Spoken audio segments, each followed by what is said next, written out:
Peínense bien, hermanos. Ok, ¿ya estamos grabando, Julio? Muy bien, hermanos, creo que ya estamos en vivo. Sean bienvenidos cada uno de ustedes a nuestro estudio de los viernes, tanto los que están por Zoom como los que están aquí en la iglesia en persona. Y vamos a recordar que este domingo va a ser la reunión congregacional. Es una reunión anual, ¿verdad? Se hace una vez al año. Para empezar el año hay una reunión congregacional. Entonces, todos están invitados los que deseen estar. Después del servicio de adoración va a haber una comida y luego es la reunión congregacional. Todos los hermanos que deseen pueden estar presentes y observar y ver cómo se desarrolla la reunión, que no debe durar mucho tiempo en realidad. Y luego en la tarde a las 5, de 5 a 6 voy a estar enseñando clases de membresía a David y a Sky, ¿okay? Con la ayuda del Señor. Entonces vamos a resumir nuestras clases de membresía en español el siguiente domingo, ¿ok? El siguiente domingo. Muy bien. ¿Algún otro aviso, hermano Julio? ¿Sí, hermano? Para los niños. Oh, sí, perdón, el pastor Rubén me dijo que sí venía, pero todavía son 5 para las 6, 7, perdón, entonces él llega rayando la hora como buen mexicano, ¿verdad? Entonces, ¿verdad? No, hermano, pues llegaste temprano esta vez, qué bueno, gracias a Dios. Ya son 2 veces, ¿no? Muy bien. Y entonces, creo que sí, hermana, debe de llegar. Hermano Julio. Tenemos Santa Cena. Tenemos Santa Cena el domingo, así es. Tenemos Santa Cena el domingo con la ayuda de Dios. ¿Ok?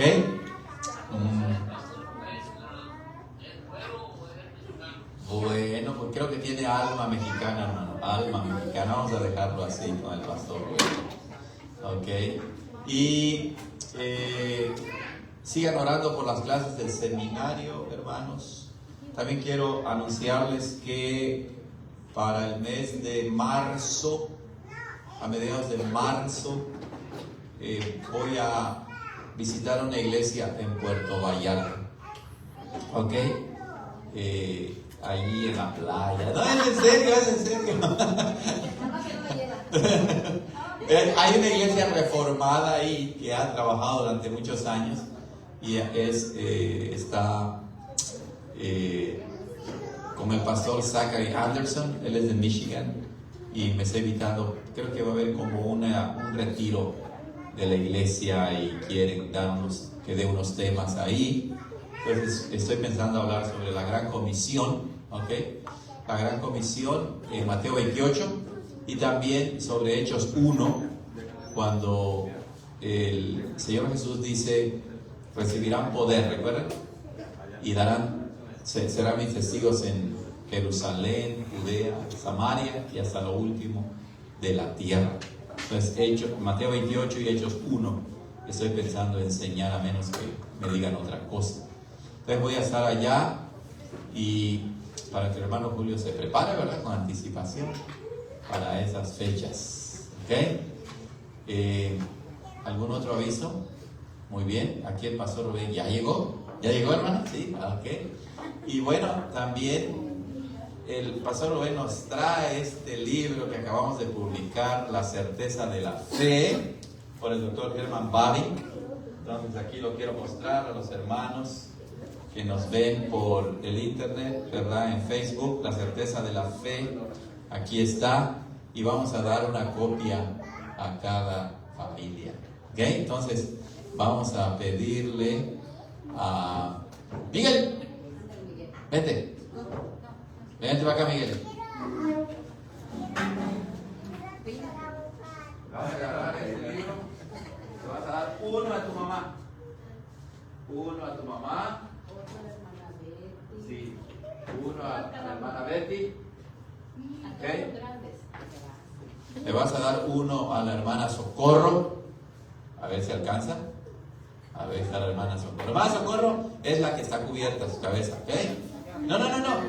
Ahí. también a la hermana, a su hija, a Janet, le das una copia. El recibo no, ¿eh? Y ahí le vas a dar uno también a Jonathan. Ahí está. Uno a José. Ok, con ese está bien, muy bien. Ahí está bien, hijo. Dale uno al hermano José, al otro José. Aquí, hermanos que nos ven, estamos repartiendo el libro La certeza de la fe. Le vas a dar un hermano Julio. Así está bien. Y ya es todo, hijo. Trae lo que falta aquí. Tráelo aquí.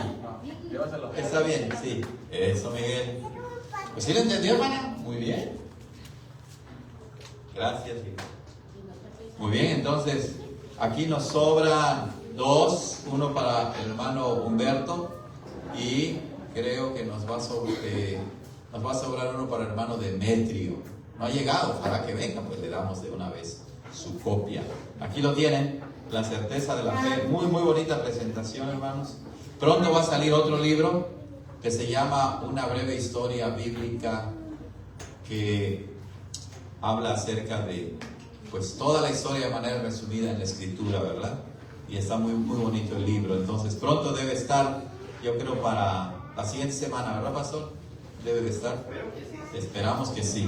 Y luego estamos trabajando sobre otro libro que son sermones que explican el primer domingo del catecismo. ¿Cuál es tu único consuelo tanto en la vida como en la muerte? Que son 10 sermones allí, ¿ok? Que explican ese tema. Muy, muy bonito. Y luego, sí. Y luego estoy trabajando, voy a empezar a trabajar más bien ya en revisar otra traducción que ya está lista, que se llama El matrimonio honroso. Un tema muy importante, siempre relevante, ¿verdad? Así que les pido sus oraciones, hermanos, para que nuestro equipo pueda seguir trabajando y que no nos quedemos ciegos, ¿verdad? De tanto revisar los libros. Que tengamos buena visión. Muy bien, entonces, ahí lo tenemos. Entonces, estoy pensando llegar a Campeche, para que yo le lleve uno a los suegros ahí también. ¿Ok? Muy bien, hermanos. Es todo. Creo que son todos los avisos. Oremos entonces y empecemos con nuestro estudio. Padre, gracias por este día. Gracias porque eres bueno, Señor.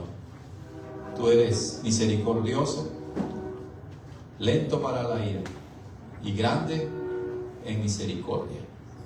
Señor, te alabamos porque tu fidelidad es tan grande. Así como los montes de Sión están alrededor de Jerusalén y no se mueven, así también nuestro Señor es fiel, estable, permanente, nuestro protector. Y es por eso que podemos estar de pie, podemos estar vivos y poder servirte. Bendice nuestra congregación, Señor, hazla crecer según tu voluntad. Bendice a todas las iglesias fieles, a las que, Señor, empiezan a cambiar el Evangelio. Oramos para que se arrepientan y regresen al Evangelio puro de nuestro Señor Jesucristo. Bendice todos los seminarios que trabajan también con amor y fidelidad para enseñar a los estudiantes. Bendice a las iglesias que apoyan misiones aquí en Estados Unidos y en el extranjero. Gracias por todos los hermanos y hermanas, que Dios hable su corazón para aportar y poder extender el reino de Dios un poquito más en diferentes países del mundo. Señor, oramos por el perdón de nuestros pecados. Límpianos de maldad, purifícanos, aléjanos de las tentaciones, aléjanos de todo aquello que nos lleve a ofenderte, a desobedecer, a pecar. Líbranos, Señor, porque somos débiles y caemos fácilmente en pecado, pero tú nos sostienes, tú nos preservas, tú eres nuestro guardador, nos dice tu palabra.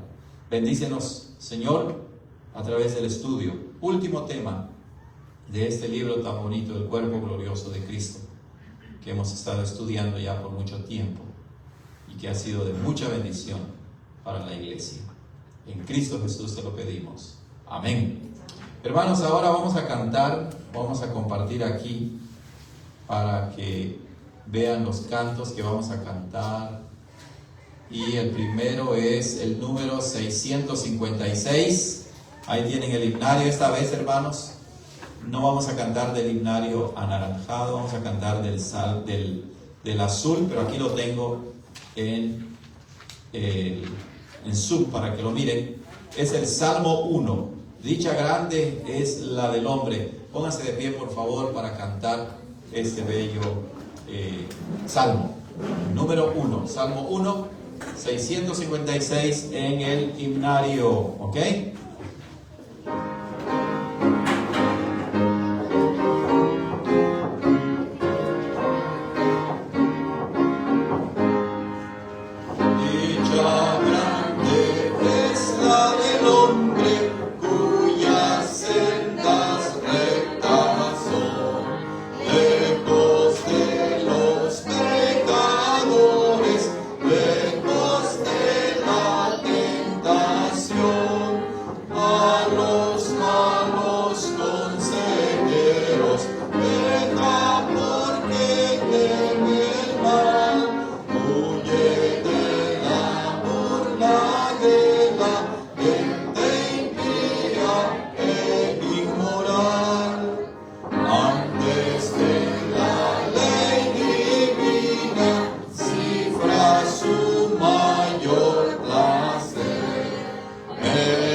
Para el final, ¿okay? Que es el Salmo 51.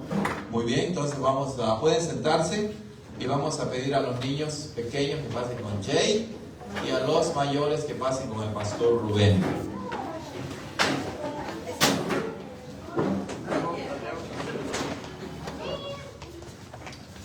Muy bien, vamos a esperar que se vayan todos a sus clases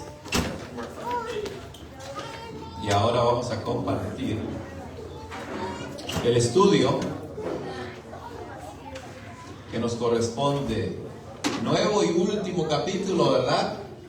Del libro La novia del Cordero. De hecho, Jay, creo que hay un libro, hermano Julio, extra allá del cuerpo glorioso. Por si alguien no lo tiene, pues ahí se los pueden compartir. También siempre se me olvida decir cuando envío la nota, traigan su libro, se me olvida también. Jonathan, por favor. Muy bien. Aquí lo tienen, hermanos. Capítulo 53, la novia del Cordero. Recuerden que esa terminología es bíblica. A la iglesia se le llama la esposa o la novia del Cordero. Y el Cordero se refiere a nuestro Señor Jesucristo. ¿Ok? Come in. They are already there in the conference room. ¿Ok? Yeah. You can go to the conference room. They are already there. Muy bien. Adelante, ya están entrando, muy bien. Bueno, empecemos, hermanos. La novia del Cordero, así se llama este capítulo final. La Escritura con frecuencia compara la relación entre Dios y su pueblo con la del esposo y la esposa. Y en forma semejante compara la relación de Cristo con su iglesia con la del novio y la novia. ¿Ok? En el Antiguo Testamento encontramos la relación de esposo-esposa, ¿verdad? El Señor es el marido, el esposo de la iglesia. Y en el Nuevo Testamento encontramos esta del novio y la novia. ¿Ok? Bien se puede preguntar si la palabra de Dios confiere o da a la iglesia un honor más grande que este. O sea, es un gran honor que a la iglesia se le llame la esposa de Dios, ¿verdad? La novia del Cordero. Cuán hermosos son sobre los montes del que trae las buenas nuevas. Tu marido es tu hacedor. Jehová de los ejércitos es su nombre, dice Isaías 54:5. ¿Ya vieron? De ahí se toma entonces esa expresión de que la iglesia es la esposa, porque ahí dice, tu marido es tu hacedor. Le dice Dios al pueblo de Israel que es también la iglesia. ¿Ok? Y en toda la Escritura difícilmente se puede encontrar un cuadro o una representación más exquisita que el de la santa ciudad, la nueva Jerusalén, que desciende del cielo de Dios, dispuesta como ¿qué? Como una esposa ataviada o adornada para su marido. Ahí tenemos Apocalipsis 21:2. ¿Ya vieron? Entonces, ese pasaje, hay más, pero estamos citando uno del Antiguo y uno del Nuevo, donde a la iglesia se le llama esposa o novia del Señor. Esta meditación sobre la iglesia como la novia, la esposa del Cordero, tratará sobre sus esponsales, su purificación y su matrimonio. Entonces vamos a ver qué significa eso. Los esponsales se refiere al compromiso de matrimonio. ¿Okay? Muy bien. Los esponsales de Cristo y su iglesia tuvieron lugar en la quietud de la eternidad antes de que fuese el mundo. No solo fue incluido en el eterno consejo de Dios, abarcando todo aquello que habría de ocurrir en el curso de la historia, sino que fue una realidad sempiterna, es decir, eterna. ¿Okay? Entonces, hermanos, el compromiso que Dios hace con su iglesia, de casarse, por así decirlo, con su iglesia, no sucedió en el tiempo, en la temporalidad, en este mundo, sino fue algo planeado ya en el consejo eterno de Dios. De hecho, Cristo también, como nuestro Señor, dice el apóstol Pedro, que fue destinado desde antes de la fundación del mundo, que Él nos compró desde antes de la fundación del mundo. O sea, por un lado, ha sido ya una realidad desde la eternidad, que obviamente se materializa en la temporalidad. ¿Ok? Una y otra vez Cristo señaló a los miembros de su iglesia como aquellos a quienes el Padre le había dado. En su oración sumo sacerdotal, es decir, como el sumo sacerdote, que uno no puede estudiar sin sentirse que se está en tierra santa, o sea, es un capítulo muy profundo, por no decir el lugar santísimo. Jesús los describió así hasta 7 veces. Dijo así: le has dado potestad sobre toda carne, para que dé vida eterna a todos los que le diste. Está hablando el Señor. He manifestado tu nombre a los hombres que del mundo me diste. Tuyos eran y me los diste, y han guardado tu palabra. No ruego por el mundo, no ruego por el mundo, sino por los que me diste. A los que me has dado, guárdalos en tu nombre. A los que me diste y los guardé, Padre, aquellos que me has dado, quiero que donde yo estoy también ellos estén conmigo para que vean mi gloria. Noten en esa oración de San Juan 17, el Señor Jesucristo varias veces dice que el Padre le ha dado un pueblo, le ha dado una iglesia. El Padre se los dio a Cristo ¿desde cuándo? Desde la eternidad. Él se los dio a Cristo para que sean su novia, su esposa, en sentido espiritual, obviamente, salvífico. De modo pues que se dan cuenta, por un lado, hermanos, Cristo llega a ser nuestro Salvador en la vida, en la temporalidad, cuando Él crea el mundo y cada vez, en cada generación, ¿verdad? Llega a ser nuestro Señor. Pero por otro lado, Él ya lo es en el consejo eterno de Dios, desde siempre, desde la eternidad. Entonces la obra de Cristo, su obra de salvación, y que Él es el esposo, el marido de la iglesia, no es un plan a la ligera que Dios realizó. No, eso ya estaba planeado desde la misma eternidad. Claro que eso también tiene consecuencias muy hermosas para la preservación de la salvación, para la seguridad de la salvación. Si Él nos escogió ya como su esposa desde la eternidad, ¿será que alguno de ellos se va a perder? No, Jesús lo dice. Ninguno de los que tú me diste se perdió. Cristo pagó una dote por su novia. La palabra dote, ¿qué significa? Una garantía, ¿qué, hermana? Un pago. No, dote es dowry. Dowry, ajá. Es un pago, ¿verdad?, que el novio hacía por la novia. Entonces yo tengo 2 hijas, me va a tocar buen dinero, ¿verdad? Pero tengo entendido que aquí en Estados Unidos es al revés. Si tienes hijas, tú tienes que pagar, imagínense. No, yo no voy a seguir esa regla. Primero no tengo. Muy bien. Entonces Cristo pagó una dote por su novia. ¿Qué quiere decir eso? ¿Con qué Él pagó? Bueno, no consistió de oro, ni plata, ni piedras costosas, sino de su propia sangre preciosa. En el plan de aquel que habita la eternidad y en quien el principio y el fin son uno, este pago también tuvo lugar en la eternidad. Noten, por un lado Cristo muere en la temporalidad hace 2000 años, pero por otro lado muere en la eternidad en el consejo eterno de Dios. ¿Pero cómo? Sí, noten lo que dice Apocalipsis 13:8. Cristo es el Cordero que fue inmolado, es decir, sacrificado. ¿Cuándo? Desde el principio del mundo. Claro que ese plan, ¿verdad?, en la plenitud del tiempo vino a este mundo y en la cruz del Calvario dio su vida por su novia. Tan grande fue su amor por ella que se entregó a sí mismo por ella. Así lo dice Efesios 5:25.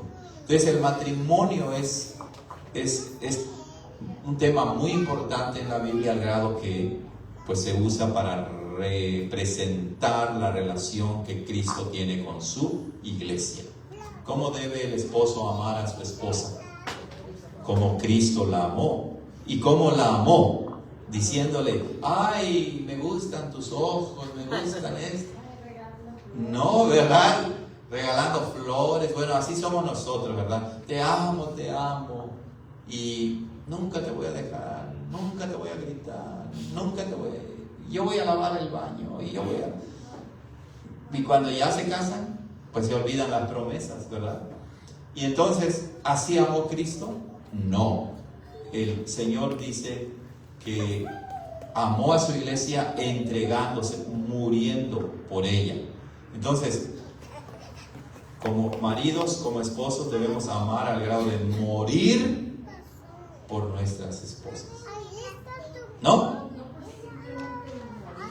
No, sino es una demostración. En el caso nuestro como esposos, ¿verdad? Imitamos a Cristo, nos sacrificamos por nuestras esposas, debemos hacerlo, pero Cristo no solamente murió por morir, ¿verdad? No solo por sacrificarse, sino para nuestra salvación eterna. Entonces, dice un poema, su esposa para hacerla del cielo descendió.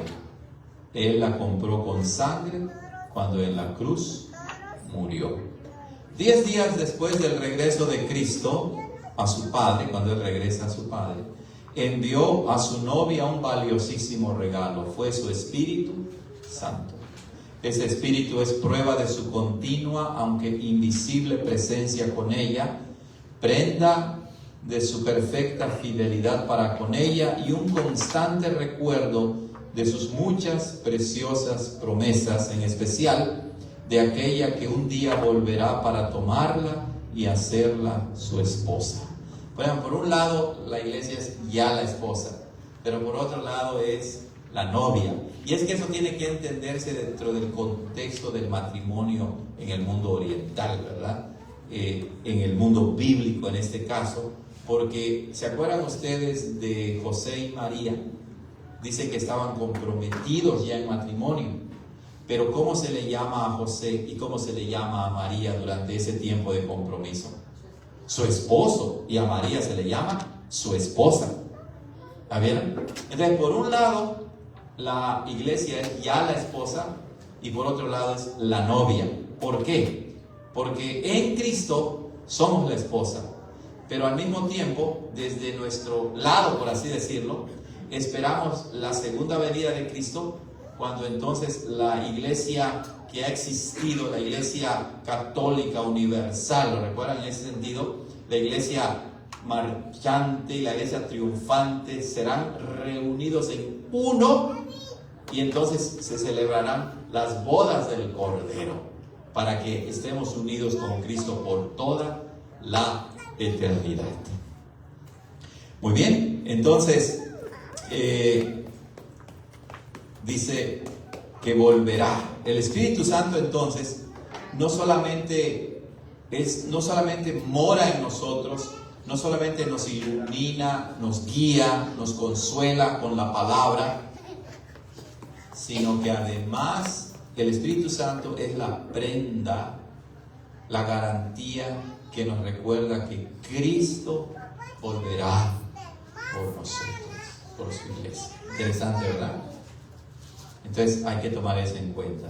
Y propensa como es ella a la infidelidad, el mismo Espíritu que mora con ella y en ella la guarda y la prepara para aquel día. Así es, no es la iglesia por sí misma que se mantiene pura, sino que es por medio de la obra de Cristo que Él ya realizó y también por la obra santificadora del Espíritu Santo. Asombroso es decir, porque los esponsales del Cordero y su novia son de Dios, nada puede anularlos. Es decir, el compromiso, ese compromiso no puede ser anulado. ¿Ok? Nuevamente, si ustedes recuerdan el compromiso entre José y María, aunque no se habían unido en matrimonio, cuando se descubre, como dice el texto en Mateo, que María estaba embarazada, aunque todavía no se habían casado, ¿qué quiso hacer José? Quiso divorciarse, ¿verdad? Dejarla, para anular ese compromiso que prácticamente era ya como un matrimonio. Pero en cambio, cuando hablamos del compromiso que Dios ha hecho con su iglesia, nadie ni nada lo puede anular. Ni siquiera la propia infidelidad de la iglesia. Qué gran amor de Dios, ¿verdad? Sellados con la sangre y con el Espíritu de Cristo, no pueden ser quebrados. Concebidos en amor eterno, por necesidad tienen que ser por toda la eternidad. Así es. Otra vez, el libro no está muy bien traducido, ¿verdad? A veces no se entiende muy bien lo que dice, pero ahí vamos captando la idea. Asombroso es decir, ni aun la infidelidad de la novia puede dejar sin efecto a los responsables, es decir, a los involucrados en este compromiso. ¿Puede un hombre amar a su prometida cuando ésta le es infiel y se entrega en los brazos de otros hombres? Apenas se concibe tal cosa. O sea, es impensable, ¿verdad? Pero el Dios de toda gracia asegura a su iglesia adúltera. Noten. Y te desposaré conmigo para siempre. Te desposaré conmigo en justicia, juicio, benignidad y misericordia. Y te desposaré conmigo en fidelidad y conocerás a Jehová. Conocerás a Jehová, según Oseas 2, 19 y 20. Esta es una declaración de amor eterno, infinito, inmutable e incomprensible. Curioso, ¿verdad? Que nosotros decimos, te juro amor eterno. ¿Verdad? Así ya hay una canción ahí, ¿no? Que dice amor eterno. Pero nosotros no sabemos qué significa eso en realidad. Pero el Señor sí nos ha declarado su amor eterno. Nada ni nadie va a violar, a transgredir, a anular el compromiso que tiene con nosotros. Aquel cuyo nombre es fiel, Dios, a Dios se le llama fiel, nunca ha abandonado a su iglesia y jamás lo hará. En su eterna y grande fidelidad, Él hace que en los periodos más oscuros de su historia no deje de haber un remanente escogido por gracia, según Romanos 11:5. Cuando incontables personas en la iglesia resultan no ser de ella, o sea, de la verdadera iglesia, y cuando muchas iglesias de Cristo son transformadas en sinagogas de Satanás, recuerden que así le llama Apocalipsis, ¿verdad? A las iglesias falsas. Aquel remanente continúa siendo la verdadera iglesia. Y cuando hacia el final del tiempo todos los moradores de la tierra, muchos de ellos inscritos en los registros de la iglesia, muchos incluso adorarán a la bestia, como dice Apocalipsis, entonces por la gracia de Dios serán exceptuados aquellos cuyos nombres están escritos en el libro de la vida del Cordero, según Apocalipsis 13:8. Entonces, este compromiso es uno realizado en la eternidad. Se concretiza en la temporalidad y perdurará para toda la eternidad. Ni siquiera nuestra propia desobediencia o nuestra propia infidelidad rompe este compromiso entre Dios y su iglesia, pero sí nos disciplina, pero no destruye este compromiso. Qué hermoso, ¿verdad? Qué hermoso. Preguntas, hermanos. Sí, hermana. ¿Por qué le llama la tierra del Cordero y no de Dios? Bueno, sí le llama de Dios en el Antiguo Testamento, ¿verdad?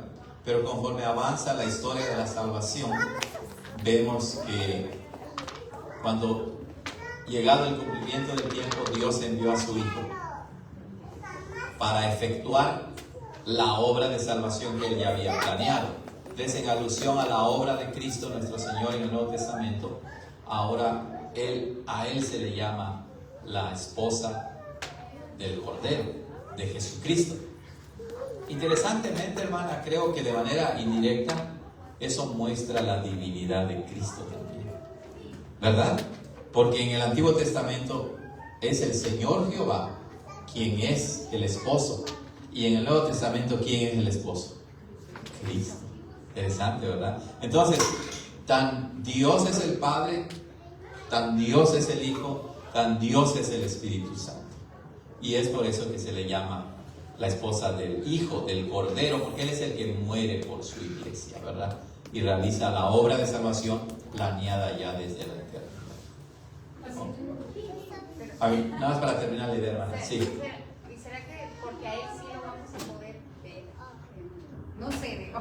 No, veremos a Dios, no sé cómo, ¿verdad? Pero lo veremos. Recuerden que la Biblia dice, lo veremos tal como Él es, y el libro de Apocalipsis que vamos a estudiar, ¿verdad?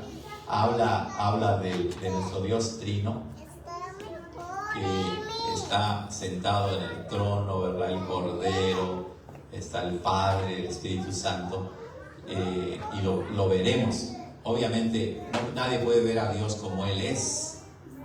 Entonces, Él hará una manifestación más especial incluso de la que los santos en la Biblia han podido ver de Dios mismo. Todos lo veremos. ¿Ok? Muy bien, hermana. En cuanto a las esposas, ¿y qué dice? Dice que dejará Sí. siempre a su padre y su madre, Sí. y nosotros como la esposa, la iglesia, somos en unión con Cristo. Sí, sí. El matrimonio, por eso decíamos, es un tema importante porque desde diferentes aspectos muestra la unión que hay entre Cristo y la iglesia, ¿verdad? Allá en Génesis 2 habla precisamente de que llegan a ser una sola carne, se unen, ¿verdad? Así también cuando el Señor nos llama a nosotros, dejamos nuestra vida pasada, dejamos el pecado y somos unidos a Cristo para siempre. Llegamos a ser uno con Él. Por eso se habla también en el Nuevo Testamento de la unión entre Cristo y su iglesia. Esa unión mística, es decir, que sobrepasa nuestro entendimiento. Hermano Humberto. Le iba a preguntar, pero yo no encontré qué significaba donde dice Dios será exceptuado. Oh, sí. Ahí dice, es que te digo, la traducción de este libro no está muy bien. Dice, y cuando hacia el final del tiempo todos los moradores de la tierra, muchos de ellos inscritos en los registros de la iglesia, adorarán a la bestia.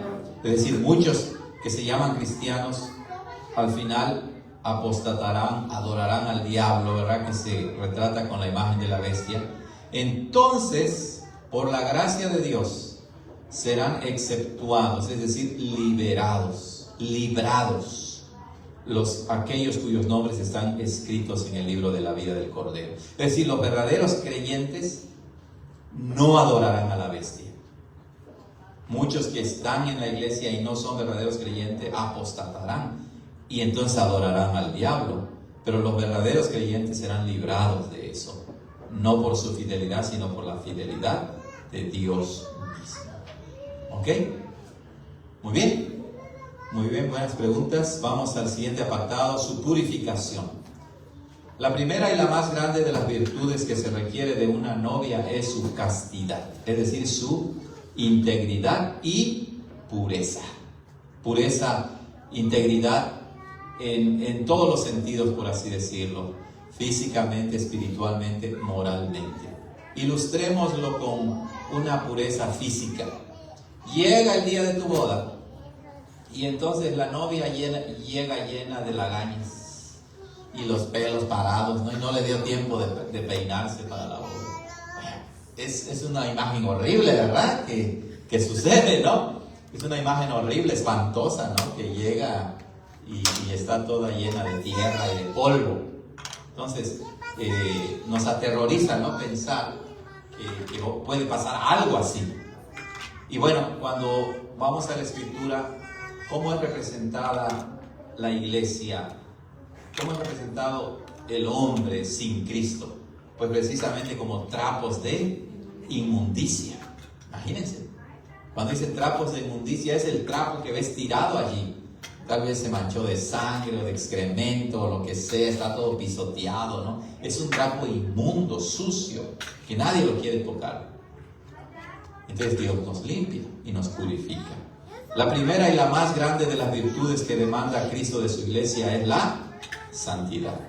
Aunque ha sido llamada afuera del mundo o del mundo pecaminoso, la iglesia estará desfigurada por el pecado hasta cuando se haya consumado el matrimonio del Cordero y su novia, esto es hasta el fin del tiempo y el alba de la eternidad.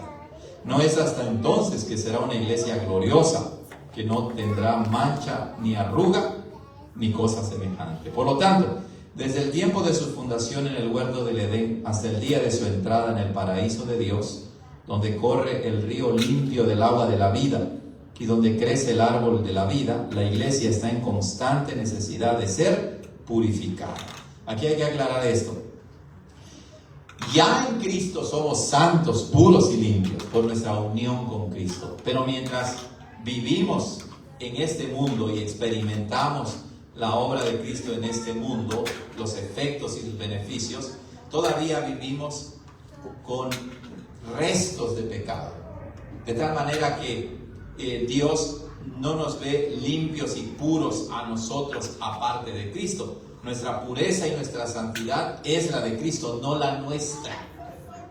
Por eso es que mientras estamos en este mundo, aunque por nuestra posición y unión con Cristo ya somos limpios y puros, por otro lado, Él nos está purificando y santificando, de manera que solamente hasta las bodas del Cordero en la eternidad, la iglesia será presentada y será hecha de una manera, en todos los sentidos, pura, santa y casta. Mientras tanto, todavía, ¿verdad?, somos sucios, inmundos, todavía cometemos pecados, todavía hacemos cosas malas que nos hacen ser feos, feas, etcétera, etcétera. Por eso van a hacer la resurrección de los Claro, así es, en un sentido la resurrección del cuerpo ilustra la nueva naturaleza que vamos a tener. Ya no resucitaremos con un cuerpo corruptible, sino incorruptible. Y seremos hechos semejantes al cuerpo glorioso ¿de quién? De Cristo, como se titula este bonito libro. ¿Ok? En el proceso de su purificación, Cristo no deja a su novia abandonada a su suerte. Si la dejara, su purificación nunca sería perfecta. Todo lo contrario, aumentaría su inmundicia. Pero en su gran amor, el Cordero ha hecho provisión para esta purificación. Se dio a sí mismo por la iglesia. ¿Para qué? Santificarla, habiéndola purificado en el lavamiento del agua por la palabra. Efesios 5:26. Véanlo, por un lado ya está purificada, ¿verdad? Pero por otro lado está siendo santificada o purificada igual. Es decir, por estar unidos a Cristo ya somos santos, pero en la experiencia de la salvación de todos los días todavía hay restos de pecado en nosotros y necesitamos crecer en santificación, en obediencia, en alejarnos del pecado. No hay duda que la expresión el lavamiento del agua es una alusión al baño purificador de la novia previo al matrimonio, dice el autor. La idea es, ¿verdad?, que pues así también la novia llega el día de la boda, pues se supone que debe bañarse, ¿verdad? Digamos que se vaya toda apestosa a la boda, no, ¿verdad? Se baña, se arregla. Vamos a continuar aquí. En esto también hay una alusión clara al sacramento del santo bautismo. Pero es claro que ningún poder purificador se adscribe a este sacramento aparte de la palabra de Dios. Es decir, el bautismo representa, entre otras cosas, nuestra purificación, nuestro lavamiento por la sangre de Cristo. Lo representa, no lo realiza. Recuerden, esa es la naturaleza de un sacramento, que es un sello y es una señal de algo que ya se hizo en nosotros. No es que en el momento en que te bautizas, en ese momento estás siendo purificado, no. Como lo dijo el gran Agustín, un teólogo antiguo de la iglesia, quitad la palabra, si quitas la palabra, ¿qué es el agua sino agua? Si le agregas la palabra al elemento y es sacramento, así como si fuese la palabra visible. No me gusta esa traducción. Lo que quiere decir es que el agua, hablando del sacramento del bautismo, el agua sin la explicación de la palabra de Dios no es nada. Pero si tú al sacramento le agregas la palabra, la explicación, entonces llegas a entender lo que significa el sacramento. Ya sea tanto el sacramento del bautismo como el sacramento de la Santa Cena. ¿Ok? Muy bien. No fue la palabra a la que el Señor Jesús mismo atribuyó poder purificador cuando oró por los suyos en Juan 17:17, al decir, santifícalos en tu verdad, y luego agregó, tu palabra es verdad. Es decir, los sacramentos no son automáticos, no operan, no salvan, no limpian por sí mismos, son solamente la señal de la purificación interior que Dios hace con su palabra y su Espíritu Santo. Sin embargo, la Escritura enseña que la palabra efectúa la purificación solamente cuando es aplicada al corazón del hombre por el Espíritu Santo. La santificación es del Espíritu, como dice 1 de Pedro 1:2. Cristo entonces purifica a su novia por medio del Espíritu Santo. Este Espíritu a quien Él ganó para ella por su muerte expiatoria, y el medio que utiliza para su purificación es la palabra de Dios. Entonces, ¿cómo el Espíritu Santo nos santifica, nos purifica? Por medio de aplicar la palabra de Dios en el corazón, en la mente. ¿Qué quiere decir eso de aplicar? Por medio de abrirnos la mente para entender la palabra, aceptar la palabra y vivir de acuerdo con la palabra de Dios. Por eso decimos que la aplica a nosotros. La palabra es la palabra de Dios, pero sigue siendo un libro para nosotros hasta que el Espíritu Santo nos convierte, nos regenera y entonces nos hace aceptar que es la palabra de Dios. Esa es la fe, ¿verdad? Que el Espíritu Santo opera en nosotros. Yo recuerdo antes, cuando era niño, a veces por alguna razón tenía yo miedo, ¿no? Y agarraba la Biblia y me iba a dormir y la abrazaba fuerte, la abrazaba. Y entonces decía yo, abrazando la Biblia, se me va a ir el miedo.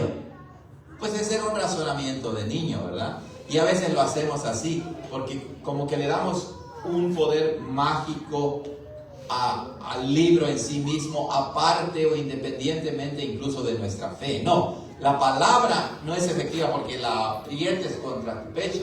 La palabra es efectiva cuando la lees, la crees y dices, Señor, quiero vivir de acuerdo con tu palabra. Y entonces, cuando dice el Salmo 121, Él es tu guardador, Él te protegerá. Cuando dice el Salmo 91, ¿verdad? El que habita al abrigo del Altísimo morará bajo la sombra del Omnipotente, etcétera, etcétera. Entonces, esa palabra es la que el Espíritu aplica. Y aunque no la tengas en libro en ese momento, en algún momento de tu vida en que estés en peligro, Dios dice que quiere que la palabra esté en tu mente y esté ¿dónde? En tu corazón. ¿Ok? Desde el momento que Dios fundó su iglesia, la puso en enemistad contra el mundo. ¿Lo recuerdan? Génesis 3:15. Y pondré enemistad entre ti y la simiente, entre ti. Y pondré enemistad entre ti y la mujer, entre tu simiente y la simiente suya. Esa te herirá en la cabeza y tú le herirás en el calcañar. Ahí Dios puso una línea que divide a la iglesia del mundo y están en enemistad. A través de los siglos esa enemistad conduce en una medida no pequeña a la purificación del pueblo de Dios. En toda su historia, uno de los peligros más dominantes que la iglesia enfrenta es el de conformarse al mundo. Es decir, la iglesia siempre quiere acomodarse al mundo, vivir como el mundo no cristiano vive, como la humanidad con sus modas, con sus ideas, con sus mentalidades, con sus filosofías, con sus modas, ¿verdad? La iglesia quiere copiar eso y vivir conforme al mundo, pero Dios ya dijo no. Va a haber una enemistad entre el mundo y la iglesia. Y la iglesia debe recordar eso. El mundo no quiere el bien de la iglesia, aunque la iglesia es ingenua y es adúltera espiritualmente hablando, porque se olvida de su marido y busca al mundo como su marido. Y entonces dice, el mundo me cuidará. Y si vivo como el mundo prosperaré. Pero esa es una mentira del diablo. Entonces, Génesis 3:15 nos recuerda que la iglesia no debe conformarse al mundo. El mundo, guiado por ¿quién? Por Satanás. Él es el príncipe de la corriente de este mundo, dice en Efesios 2. Lo que él quiere es precisamente que la iglesia se conforme, viva como el mundo vive para destruirla. Eso es lo que quiere. El peligro siempre está latente de que la línea de demarcación que distingue a la simiente de la mujer de la simiente de la serpiente sea de pronto borrada. ¿Verdad que sí? La gente dice, ay, ¿por qué vives todo el tiempo citando la palabra de Dios? ¿Verdad? ¿Por qué le da mucha importancia a la Biblia? ¿Por qué quieres hacer todo de acuerdo con la Biblia? No, eso es extremismo, ¿no, hermana? Eso es locura, eso es exagerar, ¿no? Es que precisamente el diablo quiere que así pienses. Y la gente que se llama cristiana y habla de esa manera y van a esas iglesias están engañados. Y uno dice, Señor, ábrele los ojos. Ser cristiano significa internalizar, aceptar y vivir de acuerdo con la palabra de Dios. De otra manera, ¿qué eres? Pues eres del mundo, no eres de Dios. En Mateo, Cristo dice, ¿no?, que si no se hubieran acortado los tiempos, aún Ni siquiera los escogidos serían salvos. Dice, pero por amor a los escogidos, ¿verdad? Dios recorta los tiempos. En cada edad del peligro es inminente que Jerusalén, la novia del Cordero, llegue a identificarse con Babilonia, la gran ramera, como dice Apocalipsis 19:2. Pero por la obra de su Espíritu, a través de la palabra en el corazón de los suyos, así como por el control providencial sobre sus enemigos, Cristo siempre mantiene esa enemistad entre ambos. Así es, lo hace para nuestro bien. Esta es la razón por la cual la cabeza de la iglesia, que es Cristo, el líder, el Señor, el dueño, omnipotente como es, permite no obstante que el mundo persiga a los santos, a menudo de forma muy violenta, inclusive hasta la muerte. La razón es que Él los quiere guardar de que lleguen a aliarse con el mundo. Él los purifica como se acostumbra a purificar el oro por medio del fuego. Se labra, por decirlo así, como se labra el diamante para que pueda brillar con mayor resplandor. Así como Él mismo, el que en sí nunca tuvo pecado, fue hecho perfecto a través de los sufrimientos, Él santifica a su iglesia a través de muchas tribulaciones. ¿Cierto o no? De otra manera, inmediatamente caemos para vivir al estilo del mundo. Así somos nosotros. Así somos. Pero Él envía pruebas para que nos recuerde, tú no eres del mundo, haciendo alusión a las palabras de Jesús. Están en el mundo, pero no son del mundo. En una palabra, el Señor permite que la ramera cruel, que es el mundo, el diablo, el mundo guiado por el diablo, persiga a su novia por la sola razón de que ama sobremanera a su novia. Para que la novia diga, no debo adulterar, no debo ir tras amantes que después me abandonarán y me destruirán. Debo de ser fiel a mi novio, a mi esposo, a mi marido.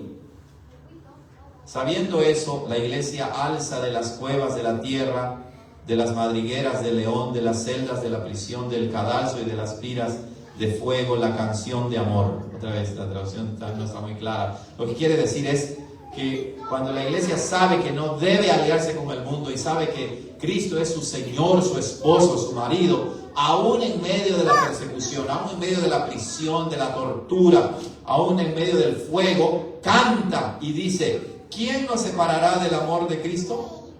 ¿Tribulación o angustia o persecución o hambre o desnudez o peligro o espada? Porque como está escrito, por causa de ti somos muertos todo el tiempo. Somos contados como ovejas de matadero. Antes en todas estas cosas somos más que vencedores por medio de aquel que nos amó.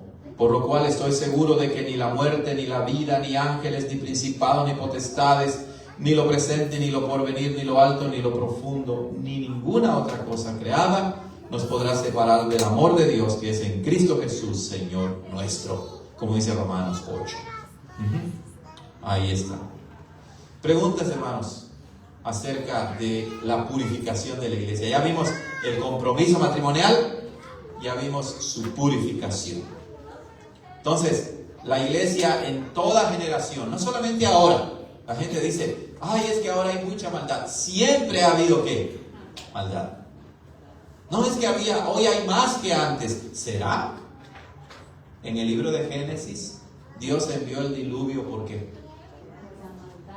Porque no solamente dice la maldad, sino dice que la tierra estaba llena de ¿qué? De violencia. O sea, era una destrucción de todos contra todos.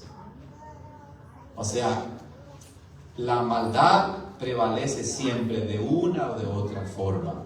La diferencia es que a veces la maldad está más accesible o ni siquiera nos damos cuenta cuando ya caímos en la trampa del diablo. Y hay que tener mucho cuidado. Por ejemplo, una trampa moderna de la iglesia es, ¿verdad?, que, por ejemplo, en este país hasta ahora, por la gracia de Dios, a pesar de la infidelidad de la iglesia, hay libertad de adoración. Y la gente va libremente y llenan los estadios y miles van y se reúnen y entonces cantan como si fuera un concierto y dicen, ¡ay, qué bonita vida cristiana! Pero lo único que hay allí es una proyección de emociones y de sentimientos que la mayoría de las veces no está de acuerdo con la palabra de Dios. Entonces empezamos a ver, en lugar de un servicio de adoración reverente, santo y puro, empezamos a ver conciertos, empezamos a ver espectáculos, empezamos a ver cosas que no tienen nada que ver con un verdadero servicio de adoración. Muy bien, y ahora el matrimonio. La iglesia es ahora mismo la novia de Cristo, pero su matrimonio es un evento que ha de ser consumado en el futuro.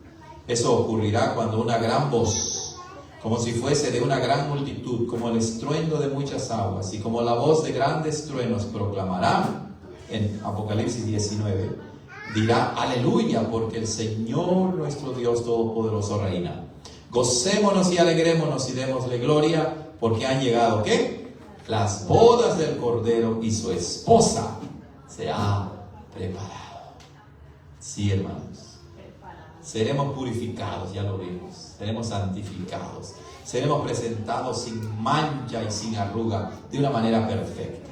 Este matrimonio será plena gloria para la novia. Claro, no para el novio, ¿verdad? El Señor como novio, el esposo, Él tiene todo. ¿Nos necesita a nosotros? No. Para la iglesia será su mayor gloria. Se llevará a cabo en el día de su completa victoria sobre su archienemiga, es decir, su enemiga principal, la gran ramera que corrompió la tierra con su fornicación. Dios vengará la sangre de sus siervos de la mano de ella, y el humo de ella sube por los siglos de los siglos. Nunca más aquella ramera molestará a la novia de Cristo. Entonces la iglesia triunfante llenará todo el ámbito del cielo con sus aleluyas, sus alabanzas. El novio quedará extasiado, satisfecho de su novia por su belleza. Un esplendoroso vestido de novia la adornará. Se le concederá a ella que se vista de lino fino, limpio y resplandeciente, porque el lino fino es las acciones justas de los santos. Apocalipsis 19:8. Sus acciones justas que manifiestan su carácter santo son un regalo para ella, las cuales Dios preparó de antemano para que anduviese en ellas. ¿Ok? Según Efesios 2:10. Y son blancas sus ropas porque las ha lavado en la sangre del Cordero. Entonces la reina estará a la diestra del rey con oro de Ofir, como dice el Salmo 45. Y un ángel habló a Juan el apóstol en Apocalipsis 21. Ven acá, le dijo, y te mostraré la desposada, la esposa del Cordero. Y él vio la gran ciudad santa de Jerusalén, que descendía del cielo de Dios teniendo la gloria de Dios, y su fulgor era semejante al de una piedra preciosísima como piedra de jaspe, diáfana como el cristal. Y los cimientos estaban adornados con toda piedra preciosa. Las 12 puertas eran 12 perlas, y la calle de la ciudad era de oro puro, transparente como vidrio. Todo estará listo para las bodas del Cordero. Estamos citando mucho Apocalipsis. Con la ayuda de Dios, la siguiente semana empezamos el estudio de Apocalipsis. ¿Ok? Dios limpiará todas las lágrimas de los ojos de los habitantes de esa ciudad, y no habrá más muerte, ni aflicción, ni clamor, tampoco habrá más dolor. Los cuerpos deshechos habrán sido restaurados, y los corazones destrozados habrán sido curados. Qué hermoso, ¿verdad? Cuando llegue ese tiempo que no habrá vejez, hermanos, no habrá dolor, no habrá enfermedad, no habrá nada. Qué hermoso. Todas las consecuencias del pecado se desvanecerán, porque el mismo pecado será destruido. Y porque la santidad de la novia se ha hecho perfecta, la copa de su felicidad será completa. Lo mejor queda aún. Lo que hará que la copa rebose es la comunión con el novio. Así es. La mayor felicidad de la novia será que estará muy cerca de su amado, y eso será su cielo. Ella seguirá a su novio donde quiera que vaya. ¿No así es en el matrimonio incluso de los humanos? Al principio no se quieren despegar, ¿verdad? Y ahí va para acá y ahí va el otro, se va para allá y va el otro, y así están, ¿no? Y después, como que ya no. Pero en el matrimonio entre Dios y su iglesia, la unión es la unión más profunda, permanente y eterna que puede existir, ¿verdad? Y estarán siempre, siempre unidos. Dice, fijando su mirada en Él, la iglesia será semejante a Él porque le verá como Él es. Ella morará con Él en el secreto de su tabernáculo. Oirá luego una gran voz desde el cielo que va a decir: he aquí el tabernáculo de Dios con los hombres, y Él morará con ellos, y ellos serán su pueblo, y Dios mismo estará con ellos como su Dios. Pero lo mejor de todo es que la felicidad más grande de la esposa del Cordero será que pueda servir a su amado. Como la mujer fue hecha por causa del hombre, no el hombre por causa de la mujer, así también la iglesia fue hecha por y para Cristo. Al servir al novio, la novia realizará su meta más alta y verá realizada su más grande felicidad. Ella echará su corona a los pies de su amado, ebria de maravilla, de amor y de alabanza. Al glorificarle, ella gozará de él y con él hasta lo sumo. Se postrará ante él y cantará: tú fuiste inmolado y con tu sangre nos has redimido para Dios de todo linaje y lengua y pueblo y nación, según Apocalipsis 5:9.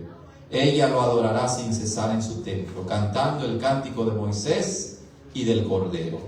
Y ese matrimonio perfecto no será por un día, ni por una semana, ni por un mes, ni por un año, ni por una década, ni por un siglo, ni por un milenio. Durará por las edades sin fin de la eternidad, un mundo sempiterno, eterno.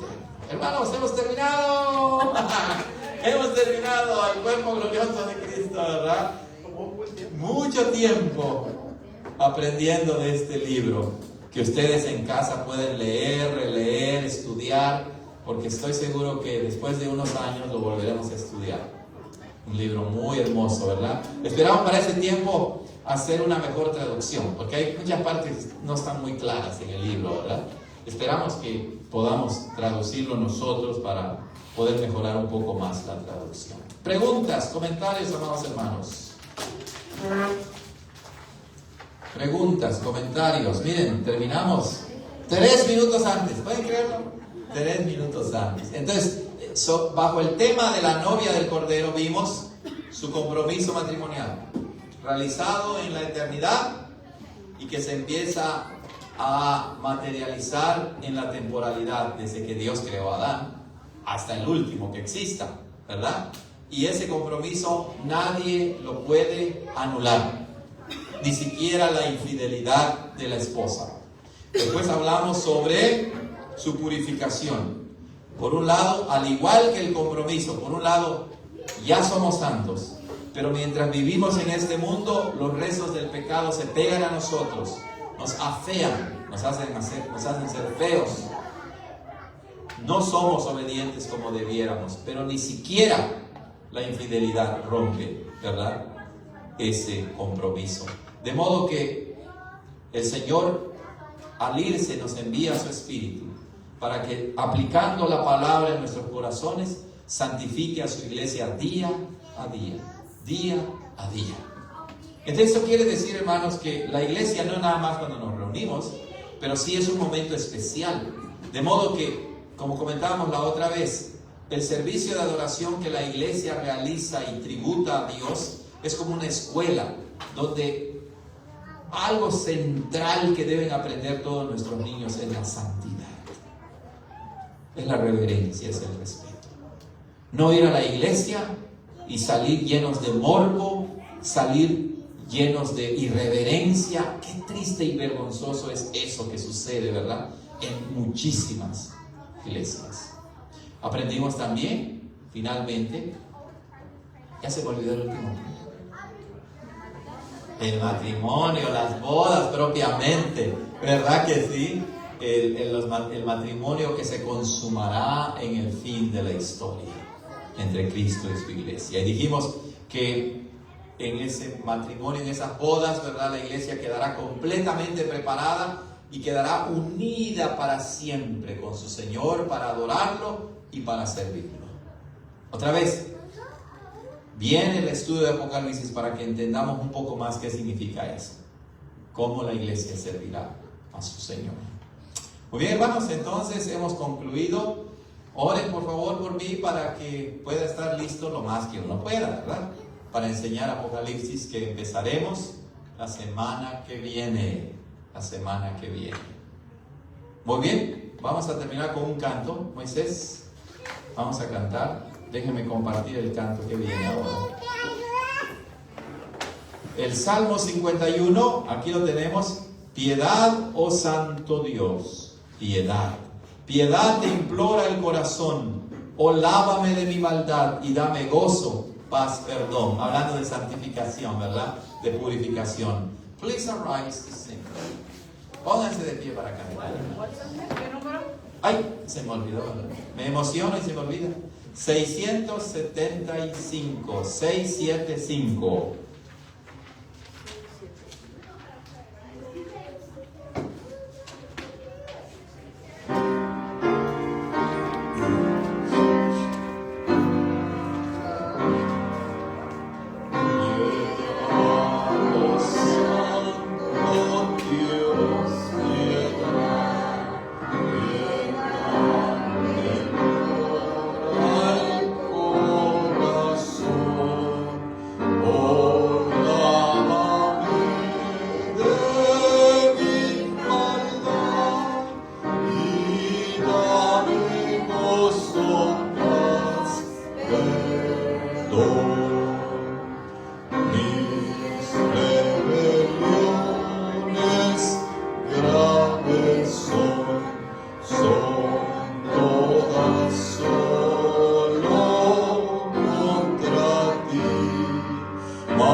Salmo, el Salmo 51. Terminemos con una oración, amados hermanos. Permítame aquí ver qué hago con esto. Ay, ¿dónde están los hermanos? No los veo. ¿Están? Bien, déjenme dejar de compartir. Ahí está.